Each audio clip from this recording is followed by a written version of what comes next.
ভিডিওটাতে ক্লিক করার জন্য তোমাদের সবাইকে অসংখ্য ধন্যবাদ। আশা করি তোমরা প্রত্যেকেই সুস্থ রয়েছো, ভালো রয়েছো। আজকের ভিডিও আমার প্রিয় উচ্চ মাধ্যমিক পরীক্ষার্থীদের জন্য। আজকের ভিডিওতে আমরা আলোচনা করব বায়ুমণ্ডলীয় গোলযোগ। বায়ুমণ্ডলীয় গোলযোগ উচ্চ মাধ্যমিকের ভূগোলের একটা অত্যন্ত গুরুত্বপূর্ণ চ্যাপ্টার।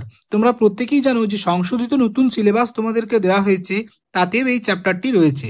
এই চ্যাপ্টারের অত্যন্ত গুরুত্বপূর্ণ যে এমসিকিউ এবং এসএকিউ প্রশ্নগুলো এসে থাকে সেগুলো আমরা আজকে দেখে নেব।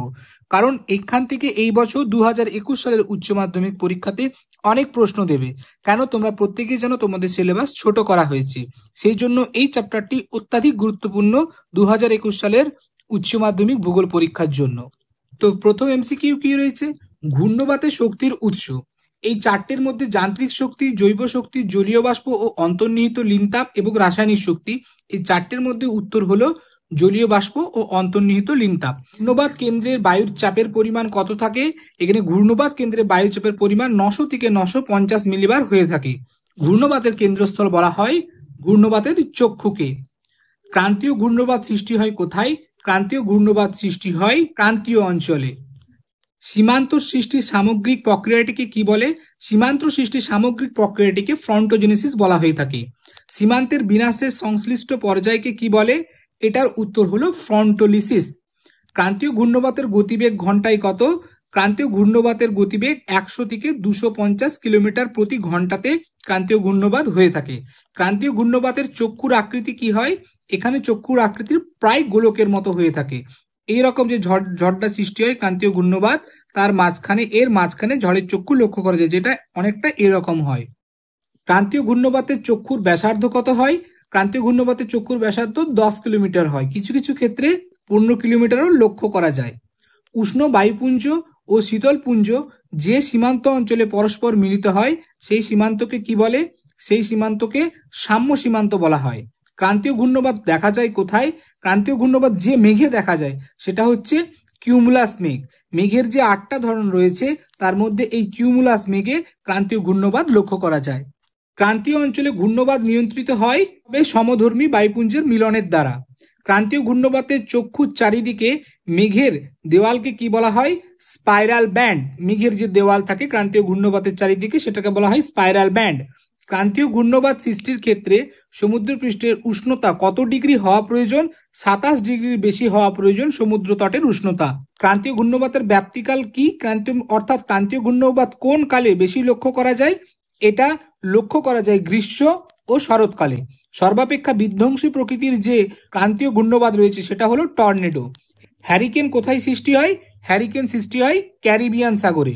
বঙ্গোপসাগরে উদ্ভূত নিম্নচাপ বিশিষ্ট ঝড়ঝঞ্ঝাকে কি বলা হয়? এটাকে সাইক্লোন বলে। অস্ট্রেলিয়ার উপকূলে সৃষ্ট ঘূর্ণবাতকে কি বলা হয়? অস্ট্রেলিয়ার উপকূলে ঘূর্ণবাতকে উইলি উইলি বলা হয়। ক্রান্তীয় ঘূর্ণবাতের যে নাম অস্ট্রেলিয়াতে সেটা হচ্ছে উইলি উইলি। ফিলিপিন্স দ্বীপপুঞ্জে সংগঠিত ক্রান্তীয় ঘূর্ণবাতকে কি বলা হয়? ব্যাগুই বলা হয়। নাতিশীতোষ্ণ ঘূর্ণবাত সৃষ্টি হয় কোথায়? নাতিশীতোষ্ণ ঘূর্ণবাত সৃষ্টি হয় 35 থেকে 60 ডিগ্রি অক্ষাংশ অঞ্চলে।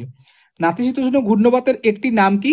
নাতিশীতোষ্ণ ঘূর্ণবাতের একটি নাম হলো তরঙ্গ ঘূর্ণবাত। নাতিশীতোষ্ণ ঘূর্ণবাত কি নামে পরিচিত?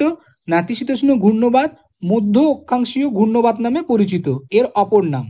নাতিশীতোষ্ণ ঘূর্ণবাত সৃষ্টি হয় কোন মেঘে? নাতিশীতোষ্ণ ঘূর্ণবাত বেসিক্যালি বিভিন্ন ধরনের স্ট্যাটাস মেঘে এই নাতিশীতোষ্ণ ঘূর্ণবাত লক্ষ্য করা যায়। নাতিশীতোষ্ণ ঘূর্ণবাতে কেন্দ্রে বায়ুচাপ কত হওয়া প্রয়োজন? 1020 মিলিবার বায়ুচাপ হওয়া প্রয়োজন নাতিশীতোষ্ণ ঘূর্ণবাতের কেন্দ্রে। নাতিশীতোষ্ণ ঘূর্ণবাতে সমপ্রেস রেখাগুলি কেমন দেখতে হয়? অর্থাৎ এদের আকৃতি ভি আকৃতির হয়ে থাকে। সমপ্রেস রেখা কাকে বলে? একই চাপযুক্ত অঞ্চলগুলোকে যুক্ত করে যে রেখা পাওয়া যায় সেটাকে সমপ্রেস রেখা বলা হয়। অনেকটা সমোন্নতি রেখার মতো।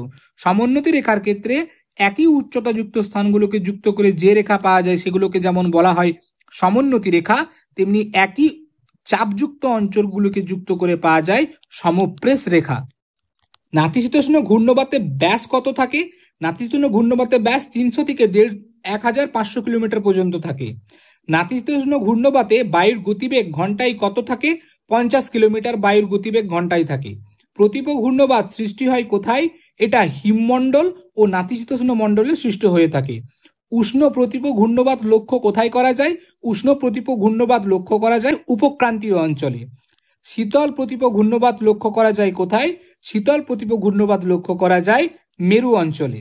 জেট বায়ুপ্রবাহ দেখা যায় ভূপৃষ্ঠের 7.5 কিলোমিটার থেকে 14 কিলোমিটার উচ্চতায়।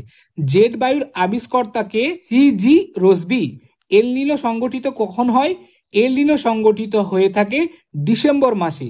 এল নিনোর প্রভাব সর্বাধিক কোন মহাসাগরে লক্ষ্য করা যায়? এটা প্রশান্ত মহাসাগরের পেরু উপকূলে লক্ষ্য করা যায়। এল নিনো কি? এটা হচ্ছে এক ধরনের উষ্ণ সমুদ্র স্রোত। ওয়াকার সেল কথাটি সর্বপ্রথম ব্যবহার করেন কে? ওয়াকার সেল সর্বপ্রথম কথাটা ব্যবহার করেছিলেন গিলবার্ট ওয়াকার। এল নিনোর মারাত্মক প্রভাব লক্ষ্য করা যায় দক্ষিণ প্রশান্ত মহাসাগরীয় সমুদ্রের বাস্তুতন্ত্রে। লানিনা কি? লানিনা হচ্ছে একটি স্পেনীয় শব্দ। এই এল নিনোর অপোজিট হচ্ছে লানিনা। লানিনা এক প্রকার কি? শীতল সমুদ্র স্রোত। 30 থেকে 35 ডিগ্রি অক্ষাংশের ঊর্ধ্ব বায়ুমণ্ডলে প্রবাহিত হয় অবক্রান্তীয় পশ্চিমা জেট। একটি সম্পূর্ণ বাক্যে উত্তর দাও। ঘূর্ণবাত কাকে বলে? অর্থাৎ এসএকিউর প্রশ্নের অত্যন্ত গুরুত্বপূর্ণ প্রশ্নগুলো আমি তোমাদের কাছে তুলে ধরছি। ঘূর্ণবাত কাকে বলে? ক্রান্তীয় ও নাতিশীতোষ্ণ মণ্ডলের নিম্নচাপ কেন্দ্রিক কেন্দ্রমুখী ও ঊর্ধ্বমুখী আবর্তনশীল বায়ুকে ঘূর্ণবাত বলা হয়। ইংরেজি শব্দ সাইক্লোন কথাটি কোন শব্দ থেকে এসেছে? এটা কুকলোমা থেকে ইংরেজি শব্দ সাইক্লোন কথাটি এসেছে। সাইক্লোন কথাটি সর্বপ্রথম কে ব্যবহার করেন? হেনরি পিডিংটন সাইক্লোন কথাটি সর্বপ্রথম ব্যবহার করেন। ঘূর্ণবাতের ক্ষেত্রে বায়ুপ্রবাহের অভিমুখ কিরূপ হয়ে থাকে? উত্তর গোলার্ধের বাম দিকে এবং দক্ষিণ গোলার্ধের ডান দিকে হয়ে থাকে। তোমরা জেনে থাকবে ফেরেলের সূত্র অনুসারে এই ঘূর্ণবাতের বায়ুপ্রবাহের দিক পরিবর্তিত হয়। ঘূর্ণবাত সৃষ্টিতে কোন কোন বিষয় সবথেকে বেশি প্রভাব বিস্তার করে? জলীয় বাষ্প এবং অন্তর্নিহিত লিনতাপ।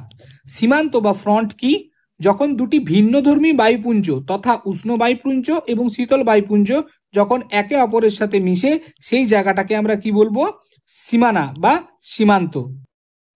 উষ্ণ সীমান্ত কাকে বলে? যে সীমান্ত বরাবর উষ্ণ বায়ুপুঞ্জ এগিয়ে চলে তাকে উষ্ণ সীমান্ত বলে। ঠিক একইভাবে উষ্ণ সীমান্তের অপোজিট শীতল সীমান্ত। যে সীমান্তে শীতল বায়ুপুঞ্জ এগিয়ে যায় তাকে শীতল সীমান্ত বলা হয়ে থাকে। ফ্রন্টেজেনেসিস কি? ফ্রন্টেজেনেসিস হলো সীমান্তের সৃষ্টি সামগ্রিক প্রক্রিয়া। এটাকে এক কথায় ফ্রন্টেজেনেসিস বলে। ফ্রন্টেলিসিস কি? ফ্রন্টেলিসিস হলো সীমান্ত বিনাশের সংশ্লিষ্ট পর্যায়। পৃথিবীর সর্বাপেক্ষা বিধ্বংসী ঘূর্ণিঝড় কি? টর্নেডো। নাতিশীতোষ্ণ ঘূর্ণবাতের উৎপত্তি সর্বপ্রথম কে ব্যাখ্যা করেন? ফিৎজরয় সর্বপ্রথম নাতিশীতোষ্ণ ঘূর্ণবাতের উৎপত্তি ব্যাখ্যা করেন। ঘূর্ণবাতের ক্ষেত্রে কিরূপ আবহাওয়া সৃষ্টি হয়? মেঘলা আকাশ ও গুড়ি গুড়ি বৃষ্টিপাত সৃষ্টি হয়। তরঙ্গ ঘূর্ণবাতের কোন অঞ্চলে সৃষ্টি হয়? মধ্য এবং উচ্চ অক্ষাংশীয় অঞ্চলে তরঙ্গ সৃষ্টি হয়ে থাকে। ঘূর্ণবাতের গবাক্ষ কি? ঘূর্ণবাতের গবাক্ষ হলো ক্রান্তীয় ঘূর্ণবাতের কেন্দ্রস্থল। ঘূর্ণিঝড়ের পরিবার বলতে কি বোঝা যায়?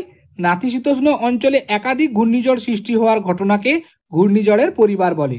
ঘূর্ণবাতের চক্ষু কি? একটু আগেই তোমাদেরকে বললাম যে এরকম ঘূর্ণবাতের মাঝখানে যে অংশ থাকে, কিউমুলোনিম্বাস মেঘের আবরণ থাকে, সেটাকে ঘূর্ণবাতের চক্ষু প্রাচীর বলা হয়। ক্রান্তীয় ঘূর্ণবাতের কিরূপ গতি লক্ষ্য করা যায়? চক্রাকার অনুভূমিক গতি লক্ষ্য করা যায়। পূবালী তরঙ্গ কি? পূবালী তরঙ্গ হলো আটলান্টিক ও প্রশান্ত মহাসাগরের পূর্ব দিকে আন্তঃক্রান্তীয় মিলন, যেটা আইটিসিজেড ইন্টারট্রপিক্যাল কনভার্জেন্স জোনের উদ্ভূত এবং পশ্চিম দিকে অগ্রসরমান নিম্নচাপ এবং ঘূর্ণিঝড়কে এক কথায় পূবালী তরঙ্গ বলে। অক্লুশন বা অন্তর্ধৃতি কি? নাতিশীতোষ্ণ ঘূর্ণবাতের শীতল বায়ুপ্রাচীরে যে পদ্ধতিতে উষ্ণ বায়ুকে আবদ্ধ করে ফেলা হয় তাকে অক্লুশন বলা হয়। ব্যারোক্লিনিক অবস্থা কাকে বলা হয়? ব্যারোক্লিনিক আবহাওয়া কথাটির অর্থ হলো অস্থির আবহাওয়া বা দুর্যোগ আবহাওয়া। ব্যাগুই হলো ফিলিপিন্সের দ্বীপপুঞ্জের নিকটবর্তী উত্তর ভারত মহাসাগরে সৃষ্ট ক্রান্তীয় ঘূর্ণবাত। টাইফুন কোথায় লক্ষ্য করা যায়? টাইফুন চীনের উপকূলে এবং চীন সাগরে লক্ষ্য করা যায়। অস্ট্রেলিয়ার উপকূলে উদ্ভূত ক্রান্তীয় ঘূর্ণিঝড় উইলি নামে পরিচিত। প্রতীপ ঘূর্ণবাত কি? হিমমণ্ডল ও নাতিশীতোষ্ণ মণ্ডলের উচ্চচাপ কেন্দ্র থেকে বহির্মুখী ও অর্ধগামী ঘূর্ণবাত বায়ুকে প্রতীপ ঘূর্ণবাত বলে। অ্যান্টিসাইক্লোন শব্দটি প্রথম কে ব্যবহার করেন? স্যার ফ্রান্সিস গ্যালটন 1961 সালে অ্যান্টিসাইক্লোন শব্দটি প্রথম ব্যবহার করেন।